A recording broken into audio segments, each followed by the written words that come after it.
মসজিদে ঢুকে এরকম করে খুলে দেখাচ্ছে, বলতে এই দেয় এই দেখে দেখে। তাহলে কি কি কি রে? তাহলে এই দেয় এই আন বাদলি হবে না, কোথায় বাঁধবি?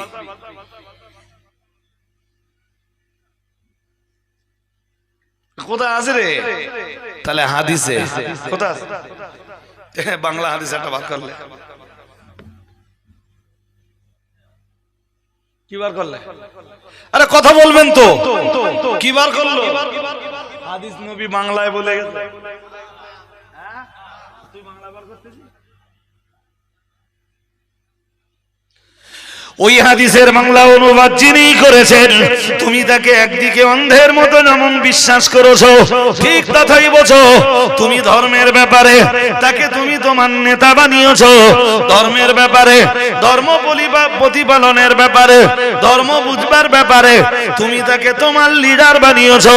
হে আল্লাহর বান্দারা, এবার একটু দয়া করে বলুন, যিনি হাদিসের বাংলা ট্রান্সলেশন করেছেন, তুমি যদি তাকে বাংলা, তুমি যদি তোমার ধর্মের ব্যাপারে, তুমি ধর্ম পালন করতে যে যদি তুমি তাকে তোমার নেতা বানাতে পারো, তুমি যদি তোমার লিডার বানাতে পারো, তাকে যদি তোমার ধর্মীয় ইমাম বানাতে পারো, তাহলে আমি কেন দুনিয়া বরেণ্য আলেমে দ্বীন, দুনিয়া বরেণ্য ইমাম হযরত ইমামে আযম আবু হানিফা রাহমাতুল্লাহ আলাইহিকে আমি কেন ধর্ম করার জন্য নেতা বানাতে পারবো না?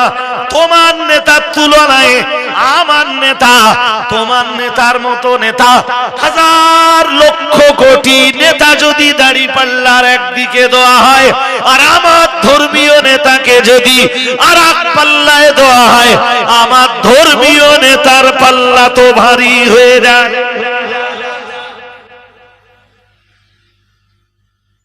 ওটা যদি তুমি ঠিক করে থাকো, তো আমি ভুলটা কোন জায়গায় করলাম বলো?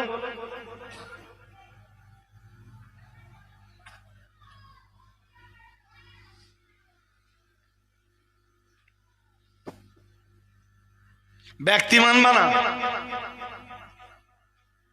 কোরআন মানবো, হাদিস মানবো, ব্যক্তি অনুসরণ মানবো নি। What is this?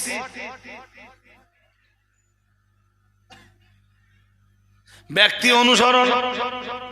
তা তুই ব্যক্তি অনুসরণ না করে কোরআনটাকে মানবি কেমনে, সেইটা একটু বলে বোঝা। বলুন, কোরআনের প্রথম আরবি ভাষার প্রথম অক্ষর কি? বলতে হবে আরবি ভাষার প্রথম অক্ষর জিজ্ঞেস করি, সবাই বলেন। আমি বলবো লাম। কেন হবে না? আলিফ হবে কেন? আমি যদি বলি লাম, তাহলে আমি যে ভুল, এই আমার দিকে তাকান, আমার দিকে তাকান, আমার সাথে কথা বলতে হবে। আমি যা জিজ্ঞেস করবো সেটা উত্তর দেবেন। আপনি বলেছেন আলিফ, আপনি ঠিক আছেন, আমিও বলছি আলিফ, বাট মাঝখান দিয়ে কেউ যদি বলে লাম, তাহলে আপনারটা ঠিক এবং তারটা যে ভুল, এটা দলিল দিয়ে বোঝাতে হবে তো। হ্যাঁ না? দলিল লেসো। হাতু বুরহানাকুম ইন কুনতুম সাদিকিন, যদি সত্যবাদী হয়ে থাকো এবার কোরআন হাদিসের দলিল আনো।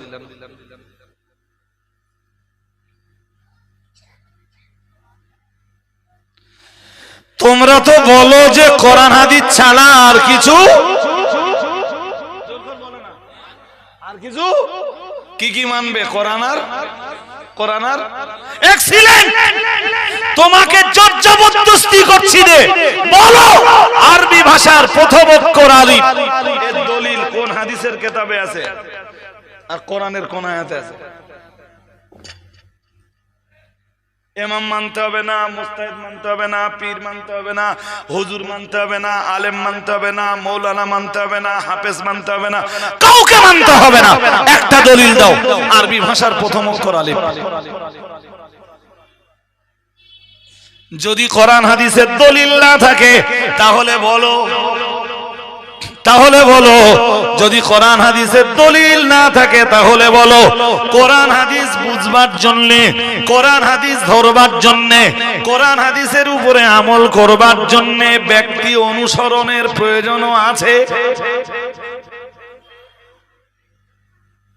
শুনছেন আমার আওয়াজ নাকি? হ্যাঁ, আমার এই অজ কাজে লাগবে। জি ময়দানে আপনাদের নামতে হবে, ময়দানে আপনাদের নামতে হবে। যত দিন যাচ্ছে না জি হানাফি মাযহাবের উপরে তত বেশি অ্যাটাক হচ্ছে। আর এ কথাগুলো বলবার মতো আলেম বাংলার মাটিতে নেই বলবো না, আছে। এমনি খুব পুটপুটুনি দেয়। কি বলে বলেন দিন? বলে ও কাইম সাহেব, মাদিন সাহেব, রজব আলী সাহেবরা ওই কেরালা মডেল থেকে কেরালায় যে কেরালা মডেল এনে ওরা সব সাপি হয়ে গেছে। শুনছেন না? শুনছেন না? কটা মজলিসে হানাফি মাযহাবকে বাঁচানোর জন্য কথা বলেছো? হানাফি মাযহাবের মাসলাকগুলোকে জিন্দা রাখবার জন্য কটা মজলিসে লড়াই করেছো, কটা মজলিসে সংগ্রাম করেছো।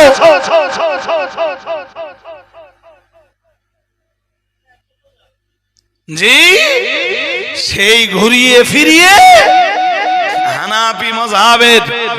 হানাফি মাযহাবের ঐতিহ্য রক্ষা করতে যে বাংলার মাটিতে সিলসিলা ফুরফুরা শরীফের মতাদর্শের উপরে দাঁড়িয়ে যেটুকু লড়াই, সেটুকু লড়াই অল ইন্ডিয়া সুন্নাতুল জামাতের আলেমরাই করেছে। ভুল বলছি? লজ্জা লাগে না? আমাদেরকে তকমা দাও, আমরা সাফি হয়ে গেছি, আমরা সাফিদের মসলাক চালু করছি। আমাদের মডেল স্কুলগুলোতে সাফিদের মসলা চলছে।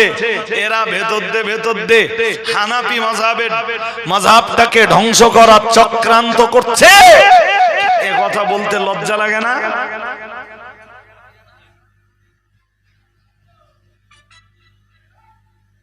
হ্যাঁ, উত্তরটা ঠিক হয়েছে। থাকলি তো হ্যাঁ, লজ্জা নেই তো, আর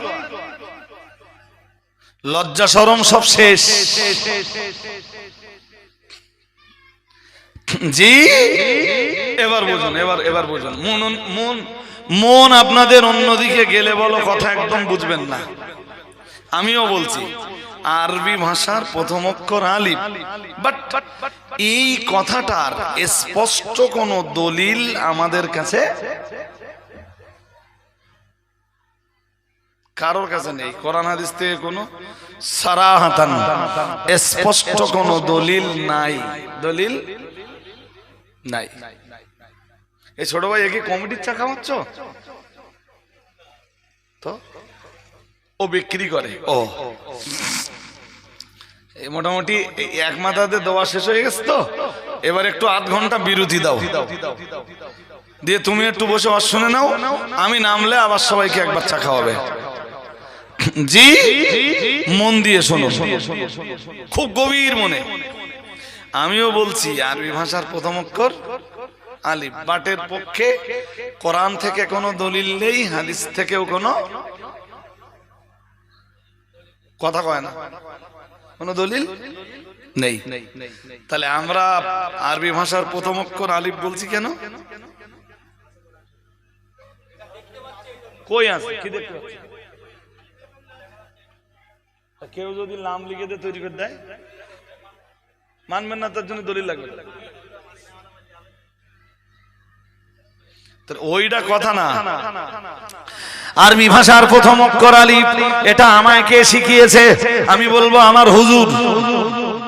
কে শিখিয়েছে? আমার হুজুরকে কে শিখিয়েছে? তার হুজুরকে কে শিখিয়েছে? তার হুজুরকে কে শিখিয়েছে? এইভাবে চলতে এই ধারাবাহিকতা পৌঁছে গেছে তাবেঈন পর্যন্ত। তাবেঈনরা শিখেছেন তাবেঈদের কাছে। ও ভাইরা আমার, মনে রেখে দেন, তাবেঈরা শিখেছেন আরবি ভাষার প্রথম অক্ষর আলিফ। এটা তাবেঈনরা শিখেছেন তাবেঈদের কাছে, তাবেঈরা শিখেছেন সাহাবীদের কাছে। আর এই ধারাবাহিকতা